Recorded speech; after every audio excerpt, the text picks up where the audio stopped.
Okay. Our company's name is Cape Value. We're a property valuation company. We do valuation of real estate and real rights. And specifically where we focus is on specialized property and plant machinery. So when you say specialized property, it's anything like a poultry farm or golf course or a wine farm or a crematorium or a silo. Those are all specialized properties, and we build specific models to value those property types or asset classes. Then also real rights, which is things like water rights or mineral rights or air rights or servitudes. So all the kind of rights you can have in property. So people contact us and they contract our services to either analyze and research it or value it, whether it be for financial statements, whether it be for they want to purchase it or they want to sell, or a deceased estate. So a variety of reasons.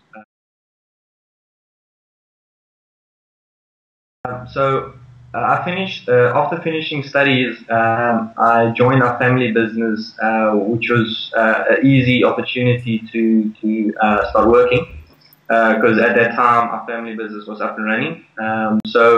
I joined with the idea that after a few years I would go out and find some employment, but in the meantime just gain some experience. And having worked here for a few years, then I discovered that I really have a passion to build a company and to just be creative and innovative and just do things. And as a result of that, I submitted applications to various, positions, and I never even got a phone call, never even got anything. So, it's sort of a catch-22. It's like, okay, yeah, we have a family business, I'm working, etc. Nobody sort of, I get no responses on the other end. So I'm like, okay, fine, nobody wants to offer me a job, so I'll do my own thing. Then in conjunction with the fact that, I read a book about Jim Collins, and, just that inspiration that it offered to me was phenomenal. So, having identified within myself that I'm a builder, so I like building things, that's long lasting, that sustains, your lifetime. So in other words, if you pass away, that there's something to remain, sort of not a legacy, but something that remains for others to enjoy. Major challenge was in 2008 when we joined, or at least when I joined the company.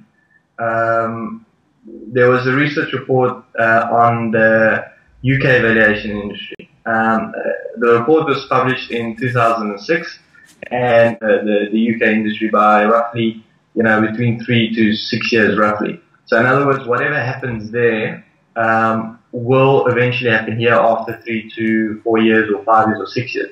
So the main finding there was that the valuation industry was splitting into a technical field and a specialized field. And the reason that is important is because we were seeing these changes in our industry in the sense that there was companies, I'm not sure if I should name the names, so there were companies coming through in the industry that is offering these services, automated valuations, specifically what they call AVMs, and this was taking away work from your traditional valuation companies. And so we had to ask ourselves the question, are we going to go in the technical direction, which is statistical modeling and IT sort of driven, or are we going to go the specialized consulting route?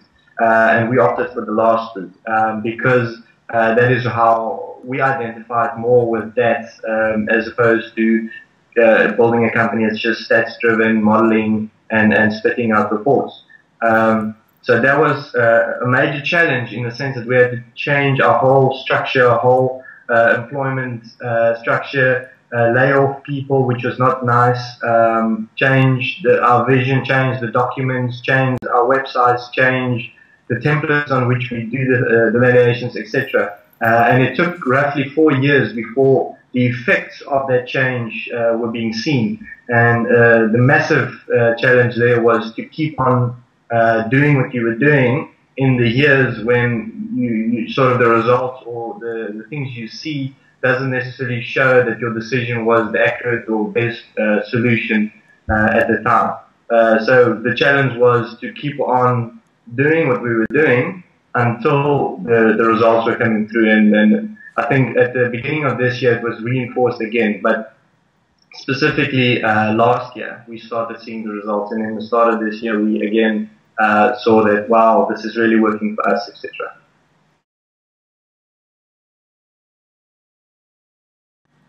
I would have to say yes, based on the promotion done by Entrepreneur of the Year in conjunction with Sanlam. I would have to say yes, but it's very hard for me because I don't have measures in place to measure whether it was successful or not. I mean, we know here that we qualified, and we send it out on our newsletters to our clients, so our clients know. But if you talk the greater sort of the scheme of things, I'm not 100% sure because, as I say, I can't really measure that. But it was a good experience, and I really enjoyed it.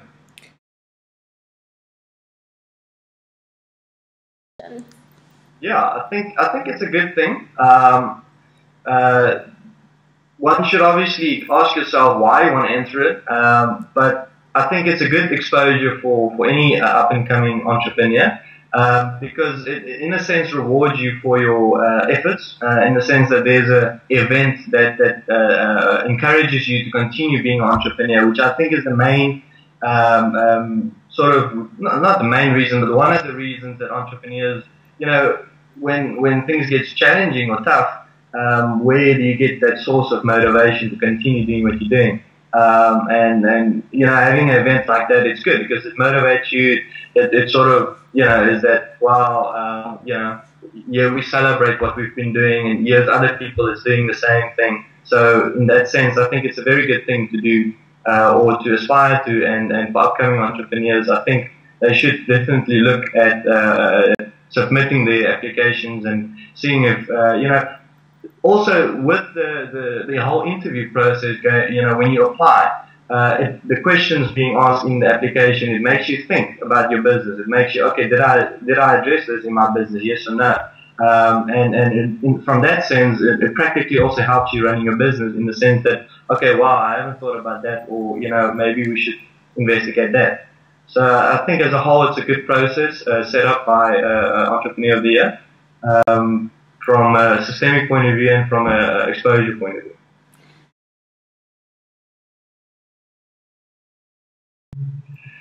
Advice. I would think that they should just honestly reflect and you know, honestly just say, this is what we're doing, this is how we're doing it. We might not have, you know, we might not be as successful as we want to be, but we're trying. And to me, that's the biggest thing. Just keep on trying. Keep on doing what you're doing. You won't necessarily get people that's going to pat you on your back 24/7. But you know, that's the big thing with entrepreneurs, is that at times, when the times is tough, that's the whole crutch of the matter, is you can continue to do what you're doing. However you get that motivation. For some people, it's go and get on a bicycle and cycle for hours. I don't know, whatever you need to do. But that's that continual improvement and that continuous drive to improve, to achieve, to make things better. So my advice for any entrepreneur, both for the application process and as an entrepreneur in general, just keep on doing it. And if your application at first don't succeed, then submit it the next year. Absolutely. Research has shown that in the US as well, that the small businesses drives the economy. So I think similar to South Africa, small businesses is the vein of the economy, and that's definitely the area that South Africa should continue to develop and support from a government and fiscal point of view. And also from a market point of view, I think the marketplace should also see entrepreneurs as it's a profession. It's not a sort of the classic cliche is that if you're an entrepreneur, they think you're unemployed. But that's not really the scenario. It's very challenging to be an entrepreneur because you need to be, in some sense, you need to be a specialist, and in some sense, you need to be a journalist. So it's a very challenging combination of traits that's required because you need to know a bit of everything. Because if you're managing a company, you need to know what's happening in your finances, you need to know what's happening everywhere. So it's quite a stringent skill set that's required. So I think if the marketplace can see that entrepreneurs are, obviously you can't achieve this in the short term, but over the long run, if maybe the reputation of entrepreneurs can get built, with events like the Entrepreneur of the Year and others, I think that would be a very good thing for South Africa. I would say the major inspiration that I had was Jim Collins. He is a researcher in the US, and he's written several books. Good to Great is one of them. Great by Choice is another one. Built to Last is another one. How the Mighty Fall is another one. And all these books is absolutely phenomenal in terms of when you want to be an entrepreneur and build a company specifically. These books are, wow, I mean, you end up being so inspired and so motivated after reading a book like that you just want to do things. So I would, for me personally, that was one of my sources of inspiration. I think what he's mentioning in those books and the research he's done is so spot on. I mean, that is really, really, really good research. So that to me was the big inspiration.